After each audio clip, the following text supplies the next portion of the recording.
కేంద్ర మంత్రి Telangana BJP chief Kishan Reddy కూడా మూసీ పరివాహక ప్రాంతంలోని ఓ బస్తీలో మూసీ నిద్ర చేపట్టారు. దీనిపై తెలంగాణ పీసీసీ చీఫ్ మహేష్ కుమార్ గౌడ్ స్పందించారు. మూసీ ప్రాజెక్టును ఆపేందుకు బీజేపీ బీఆర్ఎస్ కుట్రలకు పాల్పడుతున్నాయని మండిపడ్డారు.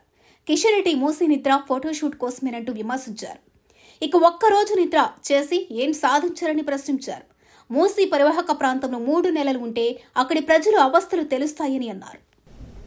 షూ వేసుకొని నడిచారు, దోమలు కుడతాయని సాక్స్ వేసుకొని పడుకున్నారు. మేమందేంటి మరి, అక్కడ దోమల బెడద ఉంది, దుర్గంధ వాసన ఉంది, అక్కడ ఉన్నవాళ్ళు ఉండలేకపోతా ఉన్నారు. వాళ్ళని సురక్షితమైనటువంటి ప్లేస్కి రిహాబిలిట్ చేయాలనే కదా మేమంది. 3 నెలల పాటు మీరు అక్కడ ఉంటే వాస్తవిక పరిస్థితి తెరుస్తాయని ముఖ్యమంత్రి గారు అన్నారు. మీరు 10-12 గంటలు ఫోటో షూట్ చేసుకొని వచ్చినారు. ఇది కాదు ఒక రాజకీయ నాయకుడు చేయాల్సింది. నేను ఇవాళ మీతో చెప్తా ఉన్నాను, మీ ప్రధానమంత్రి మాటి మాటికి మన్ కీ బాత్ అంటాడు. ఇలా మూసీకి బాత్ కరేంగే, చాయ్ పే చర్చ కాదు మూసీ పే చర్చ కరేంగే. మా ముఖ్యమంత్రి అన్న ప్రకారం రండి, నేను కూడా వస్తాను, మీరు నేను 3 నెలల పాటు అక్కడే ఉందాం. వాస్తవాలు తెలుస్తాయి మనకి.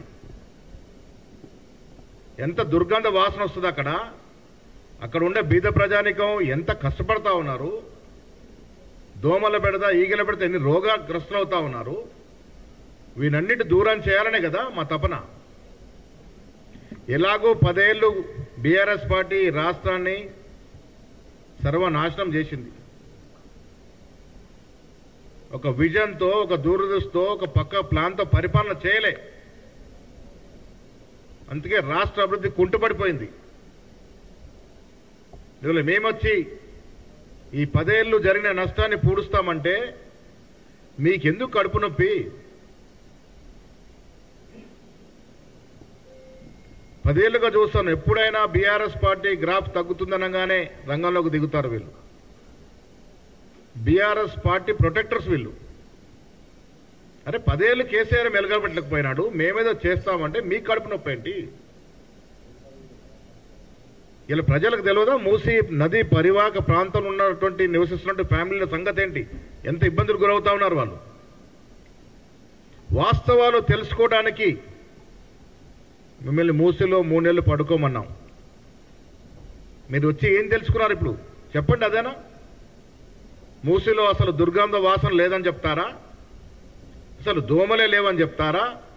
మరి దోమలే లేకుండా మీరు సాక్స్ వేసుకుని ఎందుకు పడుకున్నారు? మీరు దోమలే లేకుంటే అంతకుముందే శానిటైజేషన్ ఎందుకు చేయించుకున్నారు? ఎవరు నమ్మించడానికి ప్రయత్నం చేస్తూ ఉన్నారు? మీరు ఆషామాషి నాయకుడు కాదు, ఒక కేంద్ర మంత్రి స్థాయిలో ఉన్నారు. ఏం సాధించినట్టు ఒకరోజు నిద్ర చేసి మీరు? నేను మీకు సూటిగా అడుగుతా ఉన్నాను, ఇవాళ తెలంగాణ అభివృద్ధి అనేసరికి మీకు నొప్పి వస్తూ ఉంది.